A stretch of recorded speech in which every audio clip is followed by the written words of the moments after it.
K 뭐 조선 말 되나요? 되죠. K 뷰티 말 되잖아요. 네. 그건 되는 거예요. K 반도체 말 되면 하는 거예요. 그게 이제 소위 말하는 글로벌 개념으로 우리 산업이 경쟁력을 나름대로 갖고 있어서.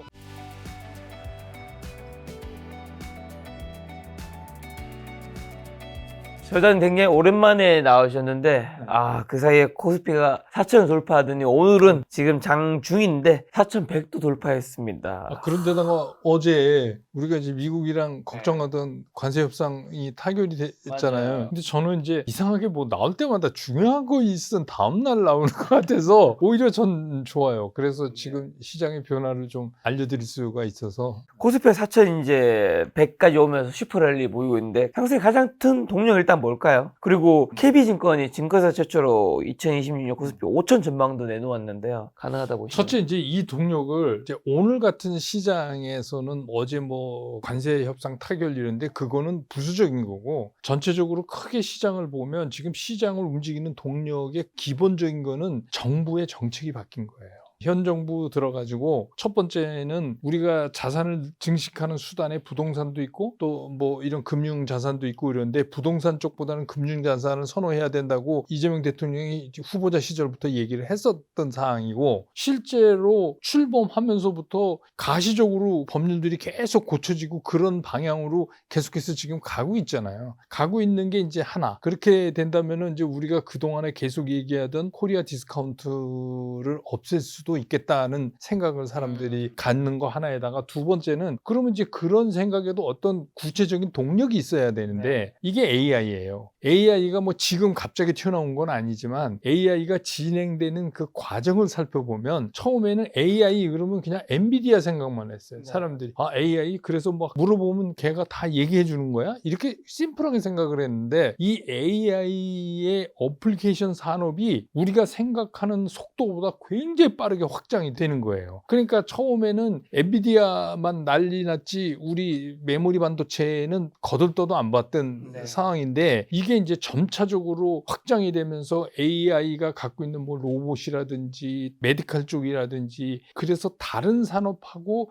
같이 뭉쳐지면서 확산 속도가 굉장히 빨라지는 거죠. 그러니까 지금 시장에서 AI하고 직간접적으로 관련이 없는 산업은 주가가 못 가는 거예요. 그래서 이제 느낌의 양극화가 생기는 이유도 그렇기 때문에 지금 시장의 동력은 정부의 정책 그리고 AI 산업의 확장성, 이 두 개다 이렇게 보는 게 맞을 것 같고, 그러니까 지수가 굉장히 빠르게 우리 생각보다 빠르게 오르는데 증권사가 보는 예측도 그렇지만 뭐 저도 그렇게 틀릴 것 같지 않아요. 이게 가장 중요한 게 이거를 뒷받침해 줄 수 있는 수급 재료만 계속 받쳐준다면 뭐 지수 그렇게 갈 수 있죠. 오히려 더 빨리 갈까봐 걱정이 되는 그런 상황이죠. 그리고 뭐 아시지만 이제 우리 흔히 뭐 구분은 잘못된 건데 그냥 쉽게 이렇게 얘들을 얘기하시잖아요. 대형주 가고 중소형주는 안 간다. 그건 아니거든요. 그건 아니에요. 그건 분류가 잘못된 거고 그렇게 보이는 거예요. 그러니까 아까 말씀드린 것처럼 그 메인스트림 AI 산업이라는 메인스트림에 관련이 돼 있는 주식은 가고 그렇지 않은 거는 못 가고, 그러니까 AI 메인스트림 플러스 어플리케이션 사업 플러스 우리만 갖고 있는 국제적 경쟁력을 가지고 있는 산업, 이거 제외하고는 안 가니까 대개 그런 것들이 어떻게 돼 있어요? 대형주에 많죠. 또 우리 시장의 특성상 1, 2위가 삼성전자고 SK 하이닉스다 보니까 자연스럽게 이제 그 주식시장에서 지수 상승 속도가 빨라지는 거고, 상대적으로 그런 주식에 관심이 없었던 분들은 굉장히 이건 뭐지? 이런 이제 느낌을 받으실 수밖에 없다. 근데 저는 뭐 증권회사 예측대로 뭐 내년에 5천? 잘못하면 오래 가는 거 아니에요? 그런 생각마저 들 정도로 지금은 강하다 이렇게 봐야 될 것 같아요. 그리고 또 1985년 이후 40년 만에 3조 호황, 뭐 저달러나 저유가, 저환율이 재현될 가능성도 있을까요? 뭐 지금 이제 많은 분들이 그때 유사한 상황이 오지 않겠느냐 이제 기대를 하고, 어제 이제 관세 협상 타결되니까 뭐 굉장히 최근에 많이 오르던 환율도 오늘 툭 좀 밑으로 빠졌잖아요. 그래서 이제 전체적인 흐름은 제가 보기에는 환율은 좀 안정을 찾아갔고 같고, 유가도 뭐 과거처럼 그렇게 엄청나게 폭발적으로 올라갈 수는 없는 상황이니까, 그런 이제 또 연준이 금리 인하 이번에 해서 파월 의장이 12월엔 장담할 수 없다, 연속해서 인하하는 하는 걸 얘기는 했지만 어쨌든 그 기조 자체가 금리는 하락 기조로 가고 있는 거니까 그런 이제 새로운 3조를 기대하는 분들도 많고 저도 뭐 그럴 수 있다고 생각하는 사람 중에 하나인데 문제는 뭐냐면 그럼 과거 그때 우리가 했던 것처럼 그 3조 효과를 우리가 톡톡히 볼 것이냐 이제 그런 거에 문제가 있는 거죠. 근데 이제 그때 당시는 다 기억하시겠지만 굉장히 고도 성장기예요. 그러니까 GDP 성장률이 굉장히 높았잖아요. 뭐 GDP 성장률이 7% 이러면 에이 가오 이럴 때잖아요. 그러니까 그게 굉장히 많이 반영이 되는 거죠. 그런 3조 효과라는 게. 근데 지금 같은 경우는 우리나라 같은 경우 가계 부채가 급증해 있죠. 그때에 비하면 진짜. 그다음에 경기 침체잖아요. 그러다 보니까 당연히 소비력이 약해지고 내수 죽고 뭐 이러니까 사실 3조 비슷한 게 다시 돌아온다 하더라도 경제 성장의 효과는 좀 그때보다는 훨씬 떨어지지 않겠냐 이렇게 보는 게 맞을 것 같아요. 그러니까 그때처럼 막 3조 되면 다 날아간다 이렇게 생각하시는 거 조금 무리가 있는 것 같아요. 자, 그럼 3조 효황이 만약에 현실화된다면 원자재 수입 비중이 높은 한국 기업들의 채산성 어떻게 좀 개선될까요? 당연히 이제 뭐 예를 들자면 수입해오는 측면에서는 좋을 수 있겠죠. 그렇지만 이제 우리가 수입과 수출을 동시에 해야 되는 나라잖아요. 그리고 이제 수출이 굉장히 우리한테 중요하기 때문에 제 생각에는 뭐 적정한 균형점이 더 중요한 것 같아요. 그러니까 무조건 환율은 많이 내려가야 된다 뭐 이렇게 생각하는 것보다 어느 선을 유지하면서 그 밴드 안에서 움직이는 게 수입도 좋고 수출도 좋고 그리고 이제 주식시장 측면에서 본다면은 그 우리가 판단할 때 이제 어제 관세 협상 타결을 기점으로 해서 원달러 환율이 좀 안정감을 찾을 거다 하는 거는 외국인 투자 입장에서는 참 좋은 거죠. 만약에 지금 한국 시장에서 새로운 자기네들이 뭔가 매수하면 주가에서 먹고 환율에서 먹고 뭐 이럴 가능성이 이제 높아진 거 아니에요. 이제 그런 측면을 좀 보시면 좋을 것 같아요. 40년째 3조 효황과 지금 좀 비교할 당시에는 없었던 새로운 위험 요인은 좀 뭘까요? 위험 요인이라는 거는 위험 요인이라고 표현할 수는 없지만 어제 이제 뭐 관세 문제가 굉장히 오랫동안 우리를 힘들게 할 줄 알았는데 의외로 빨리 타결이 됐으니까 그거를 제외하면은 우리 성장 속도나 이런 게 과거와 같지 않다는 거죠. 그러니까 단순히 그거 하나 가지고 큰 기대를 할 수는 없다. 그냥 재료 중에 하나다. 이렇게 보시는 게 맞는 것 같아요. 그 시장에 지금 본격적인 유동세는 진입했다고 봐야 되나요? 안 들어왔다고 봐야 되나요? 진행 중이죠. 진행 중이다. 중이죠. 근데 이제 중요한 건 뭐냐면 아직까지는 개인은 매도 우위예요. 총괄적으로는. 근데 이제 오늘 같은 날은 이제 그런 거 나오면 어젯밤에 타결 소식 나오고 그랬으니까 당연히 이제 개인은 사고 외국인은 기관은 좀 팔아서 이익 실현하고 뭐 이렇게 하겠죠. 그렇지만 전체적인 흐름으로 봤을 때 이번 상승의 포문을 연 거는 외국 투자가들이거든요. 그러니까 이제 외국 투자가 그다음에 기관, 그다음에 개인. 그래서 이제 개인이 본격적으로 막 그 매수 쪽으로 들어와야 그래야 이제 현실적으로 유동성의 힘을 시장이 받을 수가 있는 거죠. 그런 측면에서 보시면 아직은 좀 진행 중이다. 그 기억나시겠지만 우리 동학개미 운동 뭐 이렇게 해서 몇 년 전에 코로나 이후에 그때는 어땠어요? 그때는 포문을 연 게 개인이었어요. 네. 그땐 개인이 포문을 연 거였는데 지금은 약간 그때와는 조금 반대 현상. 개인은 언제부터 들어올까요? 그 언제부터 온다고 말씀드리기는 되게 뭐하지만 요즘 우리가 이제 개인분들이 가역이 안 된 건 사실인 것 같긴 한데. 예를 들자면 그때 몇 년 전에 코로나 팬데믹 이후에 그렇게 엄청나게 주가를 올리고 우리가 그때 우스갯소리를 그랬잖아요. 이게 사과나무로 만든 지팽이 꽂아도 사과 열린다. 그러니까 아무거나 사면 다 된다. 이제 그 정도로 그 개인 유동성의 힘이 엄청났는데 문제는 뭐냐면 그 이후에 3,300 찍고 내리 꽂으면서 받았던 트라우마가 있는 거예요. 개인들한테는. 그래서 그때 이제 사람들이 나 국장 안 하고 미장 간다 이래가지고 또 많이 떠나시고 그러니까 최근에 이게 좀 시장에 올라오니까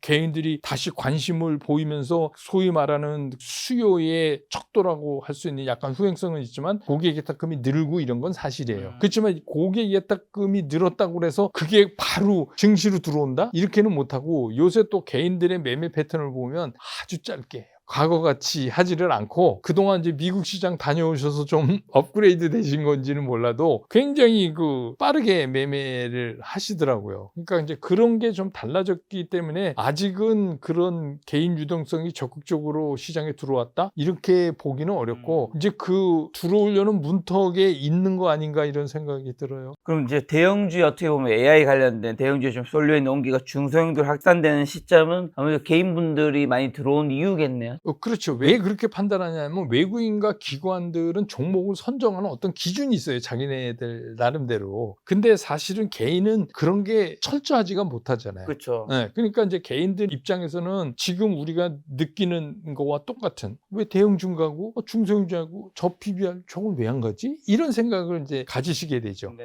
그러니까 이제 그렇게 되면 개인들이 들어오면서 그런 쪽으로 확산될 수 있죠. 야, 이제 반도체는 다 됐어. 저쪽 가서 기다려야지. 뭐 이제 이런 생각을 하실 수 있죠. 물론 전 개인적으로 별로 좋은 생각이라고 생각 들지는 않지만 이제 그런 현상들이 나타날 수 있죠. 그게 이제 본격적으로 개인들이 시장에 들어오면서 달라질 수 있는 변화다. 저 요즘 그리고 또 고배당 저 PBR 가치 투자 추천하시는 전문가분들 많던데 저자님께서 어떻게 보시면서 만약 좋게 보신다면 좀 어떤 섹터나 어떤 종목들 좀 추천하실까요? 전 좋게 안 봐요. 참 한국 시장을 잘 몰라서 하는 그 얘기인데 고배당 좋아요. 고배당은 오케이. 근데 저 PBR이라고 하는 게 무조건 좋은 게 아니에요. 저 PBR이 돼야 하는 이유가 있단 말이에요. 그 회사들이 지금 장이 이렇게 좋은데도 저 PBR일 수밖에 없는 이유가 있는 거예요. 그러니까 시장의 모든 저 PBR이 다 오른다? 그런 시장은 존재하지 않는다. 그래서 제 생각은 이런 지금 장이 상승장이잖아요. 상승장에서는 보수적인 시각이 별로 안 좋아요. 굉장히 적극적이어야지 돈을 벌어요. 항상 그랬어요. 상승장에서. 그 얘기는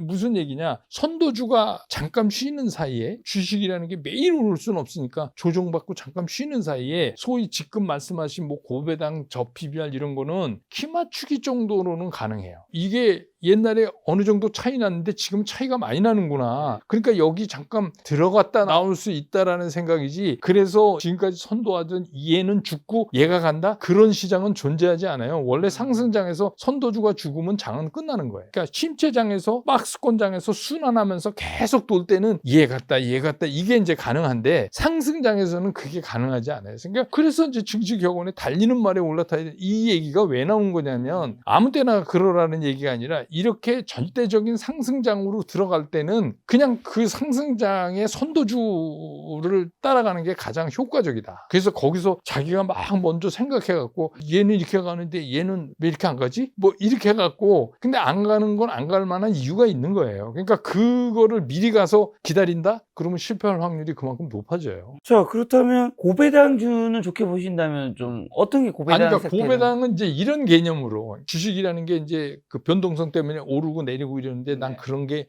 무섭고 두렵고 신경 쓰기가 힘들다. 근데 아주 정직한 채권이다 라는 개념을 가진 주식이다. 배당 많이 주고 이러니까 얘는 뭐 걱정 없어. 나는 배당 보고 얘로 할 거야. 고배당주는 그런 매력은 있어요. 자기가 투자하는 사람의 투자 성향에 따라서 그런 거는 가능하다. 그래서 이제 그런 거를 좋아하시는 분들로 오케이 고배당은. 근데 저 PBR은 저 PBR이라는 이유만으로 선택해야 될 건 아니다. 그런 말씀이죠. 자, 그럼 앞으로 혹시나 이제 11월, 12월 한국 주식, 미국 주식 중에서 뭘 사야 하는지 유망 섹터는 지금 저자님 어디로 보고 계시나요? 저는 이제 이렇게 생각해요. 늘 말씀드리는 건데 뭐 난 국장 버리고 미장 간다 뭐 그런 얘기 하지 마시고 미장도 가시고 국장도 하시고 그러는 게 제일 잘하는 거예요.